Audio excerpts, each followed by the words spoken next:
Welcome to another episode of Gen 5 Restomods. We're here today at Frankfurt & Sons in Sequim, Washington, auto body, to check out my 67 and 68 Camaro. So let's go see what's going on.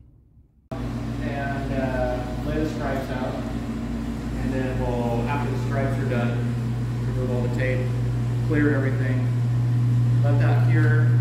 So when you do this, when you do the stripe, so how do you line all this stuff up? You just make a little mark, yeah, you know, to measure them. We'll have marks, and then we'll have shims between the panels. Right. This one will be up here, just like they would be on the car. Okay. So they'll be shim, and then we'll lay that out, get the stripes on, unmask them, then clear the panels. That here and then sand. But you still have to color sand all this, right? Yeah, that only takes that's just housing grit and then stuff. So yes, we'll sand it before it's done. There's burgers upstairs we can on the grill. Oh. Okay, so this is the cowl induction hood that goes on the 68, which we were laying out for the stripes right now. So anyway, the reason we're doing these first, we'll do these, take them out. Once the car comes in here, we'll set the trunk lid on, mask the stripes off, get that done. Clear the trunk and quarters one time to get the hard lines taken out of the stripes. Then we will assemble all of these parts, wet sound the whole outside of the car, and then clear coat everything. And then put it back together. Well, the sheet metal will go on before the clear is done. It's okay. All right. So this is one door here, and the spoiler.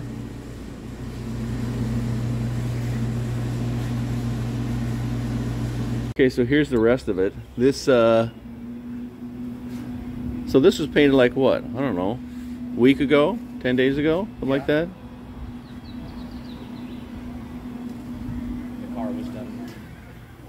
So did you leave all the guts in there in the door itself? Is the door mechanism still in there? Yeah, the one, yeah, and the latches and everything are, no, the latches are out.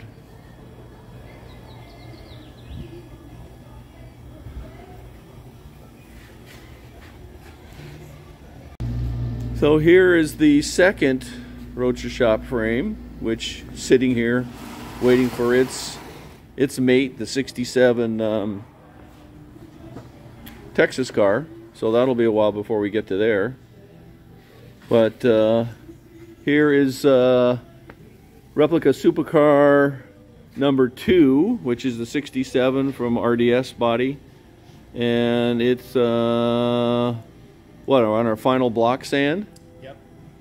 Prior to prime, so maybe in the next month we're lucky. Yeah.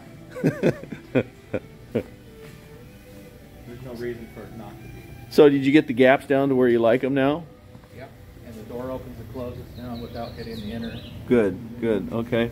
I know that was an issue.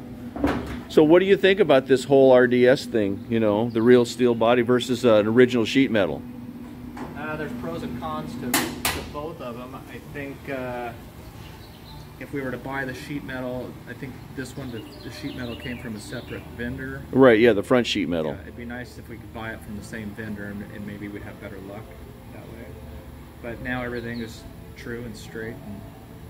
Well, it's just that, you know, you buy one of these original ones and it's either Swiss cheese or it's had a hard life or who knows what. And you never know what the heck you're going to get until you bring it down to base metal. I thought this would be the best way to go. And I still think I think it's oh yeah. If you can find a good car and then replace all the outer skins, that might be easier, but it's hard to say. How do you find a good car? Well, that's the hardest problem, is to figure that part out. So this is there'll be the second one. This has the L83 and 8L90. It has the Roadster shop chassis on it, and that will be number 2. And then the other one over here will be number 3. So stay tuned for more.